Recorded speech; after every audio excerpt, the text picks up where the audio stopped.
Back here for the conclusion of our stepladder finals from Deer Valley today. We got a nail biter here in the handicap division as Savannah Carr is giving 13 pins of handicap to Mike Grisham. Mike, a non-winner with us. Savannah hasn't won in quite a while, and now we got a ball return. Can someone call ball return, please? Good, that gives me time to talk about them. Mike Grisham's won 3 matches to get to this point, and he's looked great doing it in the stepladder, beating defending champ Keith Fung, Erica Purcell, who had a runner-up finish a little while ago, and Alexis Atkin, who dominated the day prior to this in the semifinals. Right now, Vanna's got back-to-back opens that she's going to have to find a way to recover from. Meanwhile, Grisham opened in his 7th frame, and as it stands right now, it's a 1-pin game. Savannah still leads by a pin once you factor in that handicap. They're waiting on a ball return, so we'll catch a little more of our women's series title match as Alexis is still in action, taking on Erica Purcell, and she's wide right on that one.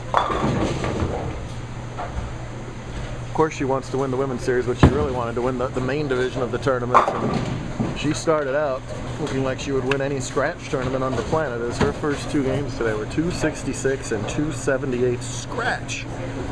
Those are the 2 highest games of her career, and they came back to back to open a tournament, to open some eyes wide today at the 127. She does have that, and right now she leads in the match by 12 pins. Purcell will be working on a strike in the 8th frame.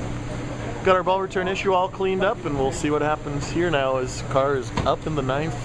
She's got to mentally recover from those 2 open frames. They were 2 makeable spares. She missed them both, but still leads by that 1 pin.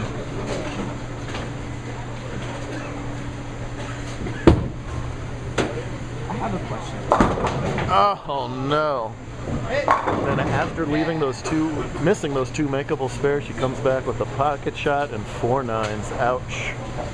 Yes, Derek, you in the back. Do you take requests for like invite patterns? I'll listen to any requests, I don't take them. Last year's Nationals pattern, it let her roll was absolutely dead impossible. They didn't want to like. It was pretty tough.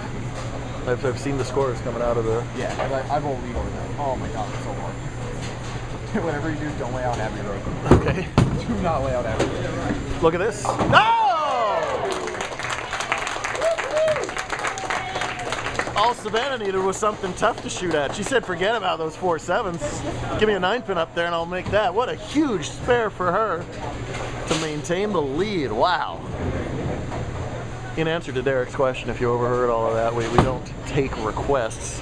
We certainly listen to feedback, and we put out a wide variety of patterns. The idea is to give you literally everything under the sun in the course of a full season. And we even look at previous seasons' results, what pattern we laid out in what center, what the scores were, whether we've been too tough and need to get their egos back up, whether they've been too easy and we need to crush the egos. Everything under the sun. 36 feet today. And a little bit flat, so there's some out of bounds to the right, and it'll hook too much if you miss too far left. Right there was dead perfect in the 1-3 for Grisham. That is a huge shot to be on the strike coming into the 10th.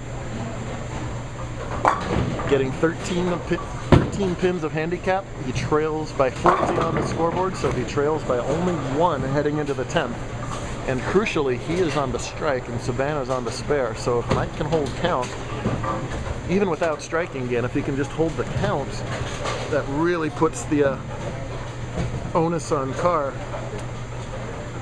Yes, he's going to sit down, not sit down, but step back and think about this one. He's one of our more deliberate bowlers. He takes his time anyway, but it is hard to get to a JBT title match, and it is hard to still be in said match in the 10th frame. You don't want to let an opportunity like that get by without giving your 100% best right here. If he strikes out, he wins it all.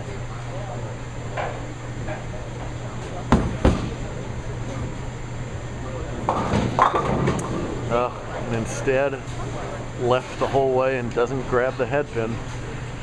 The bad news is he's got that tricky 1-3-6 to shoot at and wishes he would have thrown it better. The good news, like we just talked about, is that he's on the strike. So if he can spare it up, no count loss. And if he does spare it up and strikes on the fill ball, that will force Carr to double to win. First things first, the difficult 1-3-6. You'd think you just hit the pocket, but you got to avoid chops. Look out. Oh. Takes the head pin straight off of it. He's disappointed. I don't blame him. He finishes at 161 plus 13 pins for 174. Savannah 9 outs for 177. And boy, Savannah just needs a high count right here. 8 out is 175. She needs 8 on this ball for an automatic win.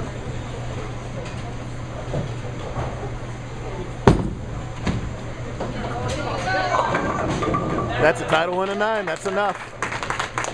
Boy, Grisham really opened the door for her in the 10th. She threw a good enough ball there to take advantage of it. And this place doesn't look like Gold Coast. AMF Gold Coast. 9 out is 177. She's already got the win regardless of the spare. That's her 3rd career JBT title, and what a great feeling. It's been over a year. Well, she couldn't make it, but it didn't matter. Yeah, that's a great time to miss a spare right there. Congratulations to both bowlers. A win is a win, and a great run by Mike. His career high finish as well. Right over here, Purcell has struck out from the 7th frame to take away that match, and she's your Women's Series winner over Alexis. Great job out of all of our finalists. Be sure to watch bowljbt.com for all your final results.